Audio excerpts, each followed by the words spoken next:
করেছে। কয়েকটি রাজ্য খুব তাড়াতাড়ি যথেষ্ট খাজনা দিয়েছে, কিন্তু কয়েকটি রাজ্য সেই দিক থেকে পিছিয়ে আছে।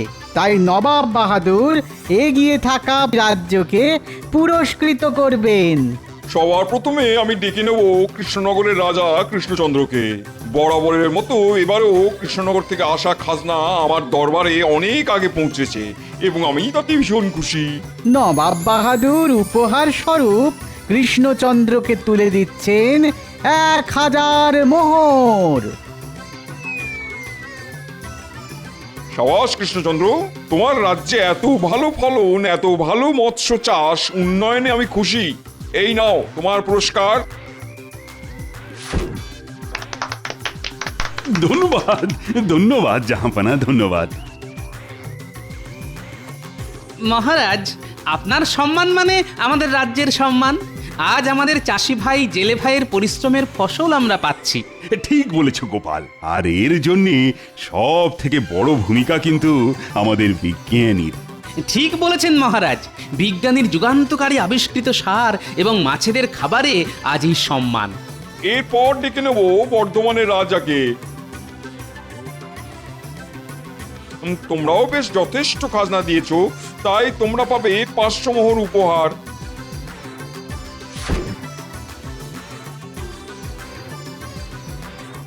এরপর ডেকে নেব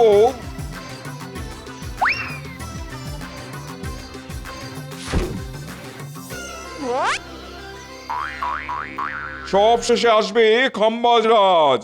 খাম্বাজ রাজ্য থেকে এবার প্রাপ্ত খাজনার পরিমাণ খুবই নগণ্য, তাই শর্তানুযায়ী আমি খাম্বাজ রাজ্যের থেকে 500 বিঘা জমি শাস্তি স্বরূপ কেড়ে নিলাম। হ্যাঁ, এ কি করছেন জাহাপানা? এরকম ভাবে আমার রাজ্যকে সকলের সামনে অপমানিত করবেন না। চুপ করো, শর্ত যা ছিল তাই করেছি। সারা বছরে তোমার রাজ্যে মাত্র 5 মণ ধান হয়েছে। ছি ছি ছি ছি ছি ছি ছি ছি ছি। এই তুমি খাম্বাজ রাজ্যের রাজা, ফের যদি তোমার রাজ্যে এত কম উৎপাদন দেখি তো পুরো রাজ্যটাই কেড়ে নেবো। ঠিক আছে, আজকের মতো এখানেই পুরস্কার বিতরণের পালা শেষ হলো।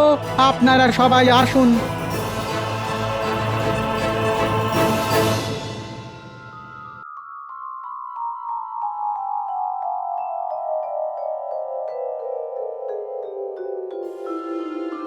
হায় হায় হায়, হায় হায় হায়, আমার কি সর্বনাশ হলো! মহারাজ, এত সহজে ভেঙে পড়বেন না, আমাদেরকে ঘুরে দাঁড়াতেই হবে। কিন্তু ঘুরে দাঁড়াবো যে, তার জন্যে আমাদের তো সেরকম আবহাওয়া নয় যে যে আগামী 3 মাসের মধ্যেই মাঠে একেবারে সোনার ফসল ফলিয়ে দেব। দেখুন মহারাজ, কৃষ্ণচন্দ্রের রাজ্যের মাটি আর আমাদের রাজ্যের মাটির মধ্যে এমন কোনো আহামরি পার্থক্য নেই। তবুও কৃষ্ণচন্দ্রের রাজ্য আমাদের থেকে শতগুণে এগিয়ে। তার কারণ ওদের রাজ্যের জমিতে ব্যবহার করা সার এবং পরিচর্যা, পুকুরে দেওয়া মাছেদের খাবার, এই সব কারণেই ওই রাজ্যের উৎপাদন বেশি। তাহলে এক্ষুনি কৃষ্ণনগরের কাছে ওদের চাষ আবাদের পদ্ধতি বিস্তৃত বর্ণনা জানতে চেয়ে চিঠি লিখে পাঠাও। না মহারাজ, কৃষ্ণচন্দ্র কখনোই আমাদেরকে ওদের রাজ্যের সমৃদ্ধির গোপন রহস্য নিজে থেকে বলতে চাইবে না। তাছাড়া ছলে বলে কুশলে কৃষ্ণচন্দ্রকে রাজি করানো গেলেও মাঝে বাধা হয়ে দাঁড়াবে ওই গোপাল। তাই জন্য অন্য কোনো উপায়ে সব জানতে হবে।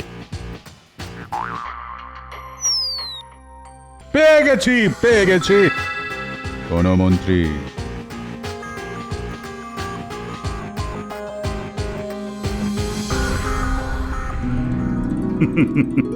আমাদের রাজ্যে এখন বেশ খুশির সময়। যেদিকেই তাকাচ্ছি সেদিকেই সবুজ, ক্ষেত ভরা ধান, পুকুরে কিচকিচ করছে মাছ। তারপর গতকাল বাংলার নবাবের কাছ থেকে সব থেকে বেশি খাজনা দেওয়ার জন্য পুরস্কারও পেয়েছি। সবই মহারাজ আপনার আশীর্বাদে। আপনার মতন প্রজাবৎসল রাজা না থাকলে আমাদের রাজ্যে এরকম উন্নতিই হতো না। গোপাল, তুমি তোমার তেল দেওয়াটা বন্ধ করো। হাটে তেলের দাম কিন্তু এখনো কমেনি। এই তোমরা একে অপরের পেছনে লাগাটা বন্ধ করো তো। আমি তোমাদেরকে একটা সুখবর শোনাতে চলেছি। তোমরা প্রত্যেকে নিজেদের কাজ সুষ্ঠুভাবে করো, তাহলে এর পরের বছরেও আমরা যথেষ্ট খাজনা জমা করতে পারবো। সবই তো হলো মহারাজ, এই আনন্দে যদি একটু পেট পুজোর ব্যবস্থা হতো তাহলে মন্দ হতো না। জানি জানি তুমি এরকমই একটা বায়না করবে, আর সেটা আমি আগে থেকেই বুঝতে পেরেছি, আর তাই আগে থেকেই পেট পুজোরও বন্দোবস্ত করে রেখেছি। উমা, খাবার কি শুধু গোপালের জন্যই? আমরা সবাই ব্রাত্য। আরে না না না, সকলের জন্যই আছে, এই সে এলো বলে।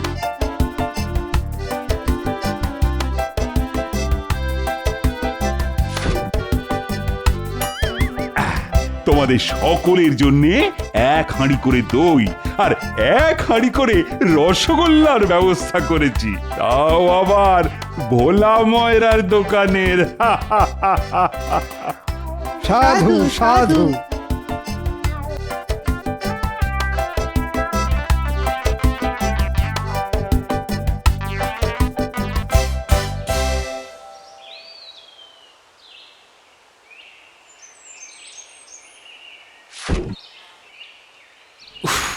বাবা কি গরম!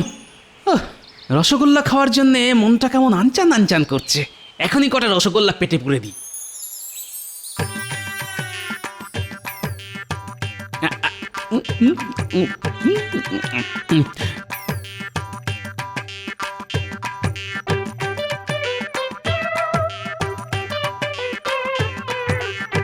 এটা কি রে? এর আগে তো আমাদের রাজ্যে কোনোদিন দেখিনি। কি জানি বাবা, কারো আত্মীয় হবে হয়তো। না, অনেক বেলা হলো, এবার বাড়ি ফিরি, নইলে আবার গিন্নি রাগারাগি শুরু করে দেবে।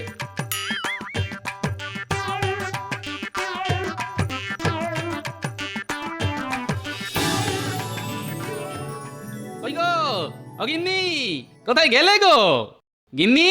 ও আসছি গো আসছি, কানের মতো খেয়ে নিল। এই দেখো গিন্নি কি এনেছি, দই রসগোল্লা মহারাজ দিয়েছেন। কই দেখি দেখি দেখি। ইমা, এত বড় হাঁড়িতে মোটে একটা রসগোল্লা? এই মরেছে, খিদের চোটে তো সব খেয়ে ফেলেছি। কি গো চুপ করে আছো কেন? বাকি রসগোল্লা কোথায় গেল? ইয়ে না মানে, হ্যাঁ মানে ওই পথে আস্তে আস্তে খুব খিদে পেয়েছিল তো, তাই খেয়ে ফেলেছি গিন্নি। কি তুমি এটা পারলে? ঘরে একটা জল জ্যান্ত বউ থাকতে তুমি সব কটা রসগোল্লা খেয়ে নিতে পারলে? আহ গিন্নি, সবকটা তো খাইনি। দেখো দেখো, এখনো একটা রসগোল্লা তোমার জন্য আছে গিন্নি। ওটাও আমার জন্য রাখার কি দরকার ছিল শুনি? তুমি নিজেই তো খেয়ে নিতে পারতে। এই দেখো, রাগ করছো কেন? আমার আমার মান তো শোনা, রাগ করে না। গিন্নি, আমি তোমাকে ভোলার দোকানের রসগোল্লা কিনে খাওয়াবো। হ্যাঁ, রাগ করে না শোনা মনা। ও গিন্নি, কি গো? ভাল লাগে না, যাও। এই ছাড়ো। ও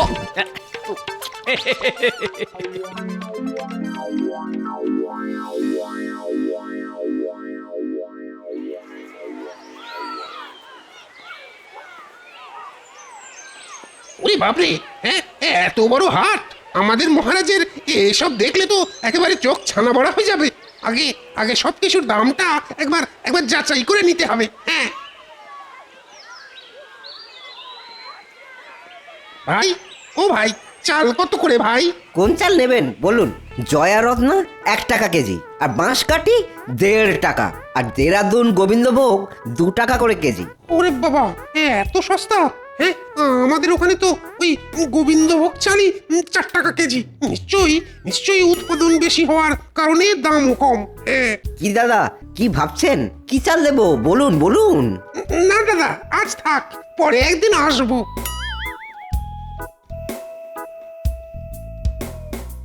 রুই কাতলা শিঙ্গি সব কম দামে 1 টাকা কেজি মাত্র। নিয়ে যান নিয়ে যান নিয়ে যান। ওরে বাবা, মাছও দেখছি জলের দরে বিক্রি হচ্ছে।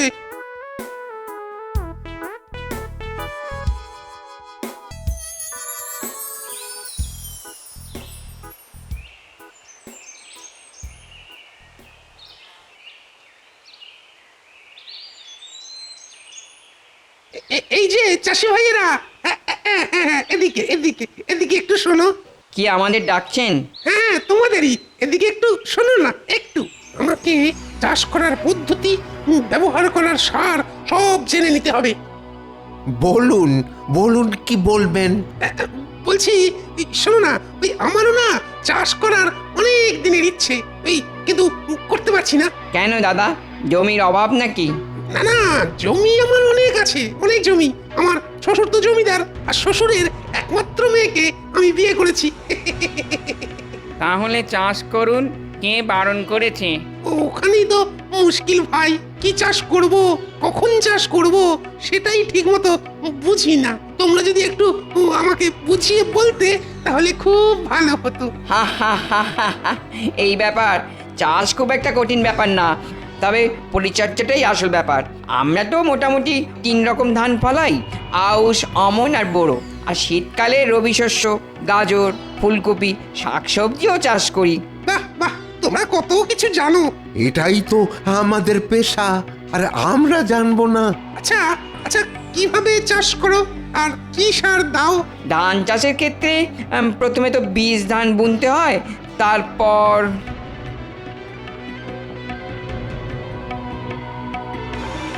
বাহ বাহ, তোমাদের কাছ থেকে অনেক কিছু জানতে পারলাম। ধন্যবাদ ধন্যবাদ চাষি ভাইয়েরা। এতে এতে ধন্যবাদের কি আছে? হ্যাঁ, এবার শুধু মাছ চাষ করার পদ্ধতিটা রপ্ত করতে হবে, তারপর খাম্বাজ রাজকে সব একেবারে উগড়ে দেবো। হ্যাঁ,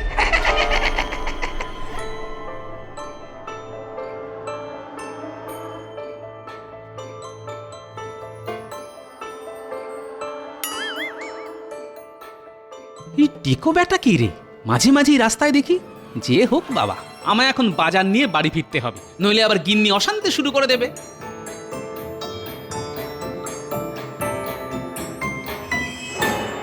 প্রণাম মহারাজ। বলো গুপ্তচর, কি খবর এনেছো? মহারাজ, আমি কৃষ্ণনগরের সব কিছু একসাথে পুঙ্খানুপুঙ্খভাবে রপ্ত করে লিখে এনেছি মহারাজ। মাছ চাষ, ধান চাষ, সব। সাবাস সাবাস গুপ্তচর, সাবাস। এবার আমাদের রাজ্য কৃষ্ণনগরের মতো ফসল ফলাবে, কৃষ্ণনগরকে টেক্কা দেবে, নবাবের হাতের পুরস্কার পাবে।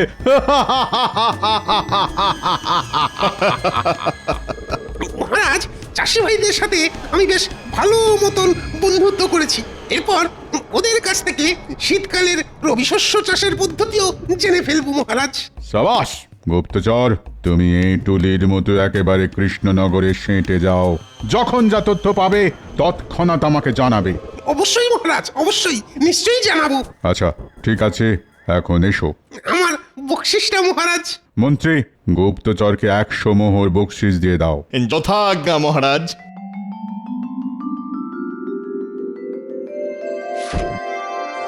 ধন্যবাদ মহারাজ, ধন্যবাদ মন্ত্রী মশাই।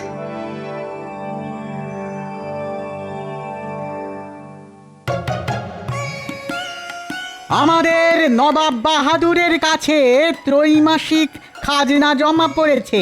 প্রতিবারের মতো এবারেও কয়েকটি রাজ্য খুব তাড়াতাড়ি যথেষ্ট খাজনা দিয়েছে, কিন্তু কয়েকটি রাজ্য সেই দিক থেকে পিছিয়ে আছে।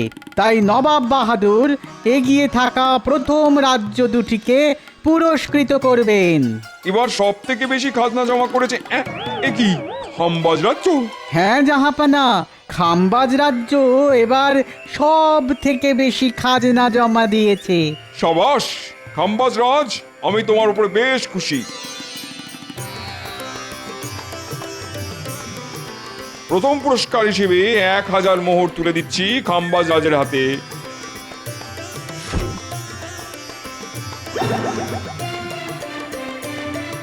দ্বিতীয় পুরস্কার পাচ্ছে কৃষ্ণনগরের রাজা কৃষ্ণচন্দ্র।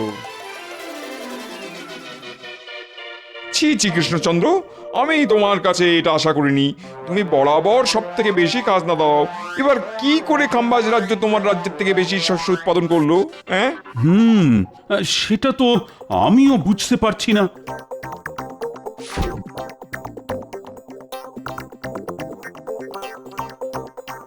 আমাদের রাজ্যে বিজ্ঞানীর বানানো বিশেষ সার দিয়ে চাষিরা চাষ করে, সেই জন্য চাষও হয় প্রচুর, আর এবারেও যথেষ্ট ধান হয়েছে। তোমার দিন শেষ কৃষ্ণচন্দ্র।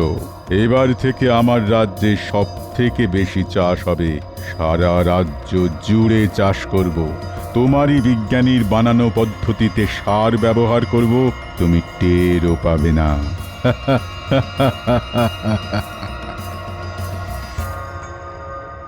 মহারাজ, আমাদের অতি সত্বর একটা ব্যবস্থা নিতে হবে, নইলে কিন্তু খুব মুশকিল হয়ে যাবে। আচ্ছা গোপাল, খাম্বাজ রাজের একটা কথা খেয়াল করলে? কোন কথা মহারাজ?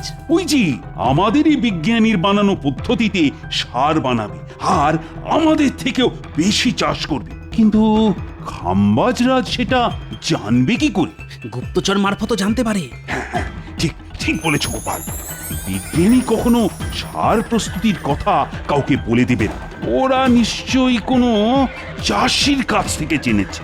এবার কোন চাষি কাকে কি বলেছে এত বড় রাজ্যে সেটা বোঝাও মুশকিল। গোপাল, তুমি এক কাজ করো, কোনো সন্দেহভাজন কাউকে দেখলেই তাকে যাচাই করো। যথা আজ্ঞা মহারাজ।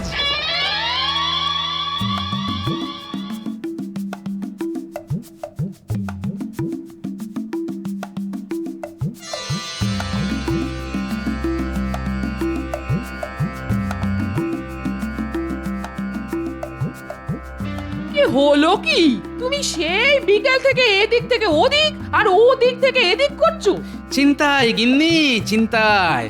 আমাদের রাজ্যে শনির নজর লেগেছে, বুঝলে? ইমা, ভর সন্ধেবেলা কি অলক্ষণে কথা বলছো তুমি? আরে অলক্ষণে নয় গো গিন্নি, সত্যি। আমাদের চাষিরা এত কষ্ট করে চাষ করে, তার ফলস্বরূপ আমরা প্রতি 3 মাস অন্তর ভালো মতন খাজনা নবাবকে দিতে পারি। কিন্তু এখন দেখছি খাম্বাজ রাজ্য জিতে যাচ্ছে। যে খাম্বাজ রাজ্যের নাম সবার নিচে থাকতো সে হচ্ছে প্রথম।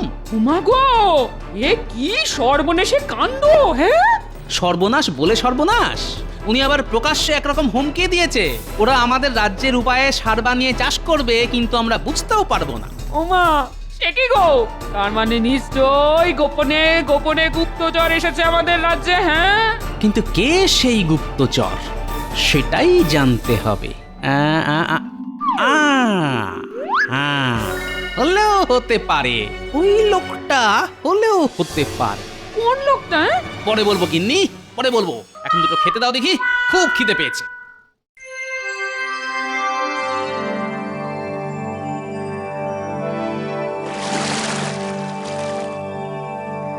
বাহ, এই পুকুরটাতে তো অনেক মাছ। দাদা, কিসের চার দিয়েছেন মাছ ধরার জন্য? এই তো ওই শুধু কেঁচো দিয়েই দাদা।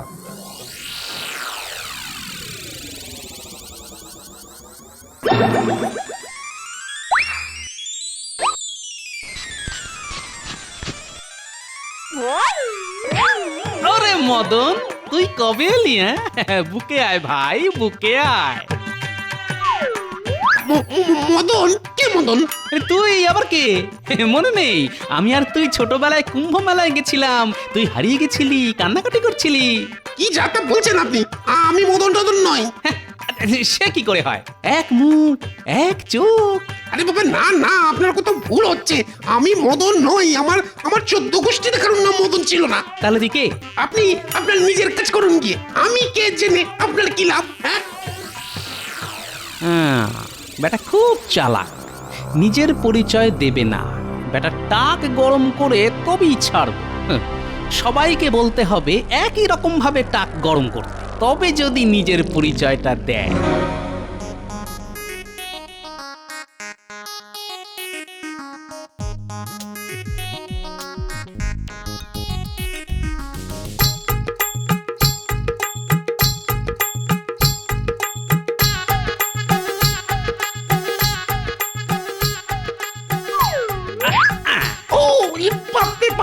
আরে মদনা, জানিস আজকে তোর মতন আরেকটা লোককে দেখলাম। টাক একবারে গরম হয়ে গেল যে। বাবা, কি দাদা, তখন থেকে মারছেন কেন বলেন তো? আমি মদন নই। আরে দূর দূর, কিছু মনে করো না ভাই, আমি ভাবলাম মদন।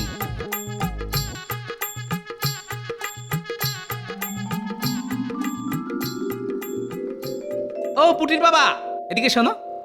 কি বলো?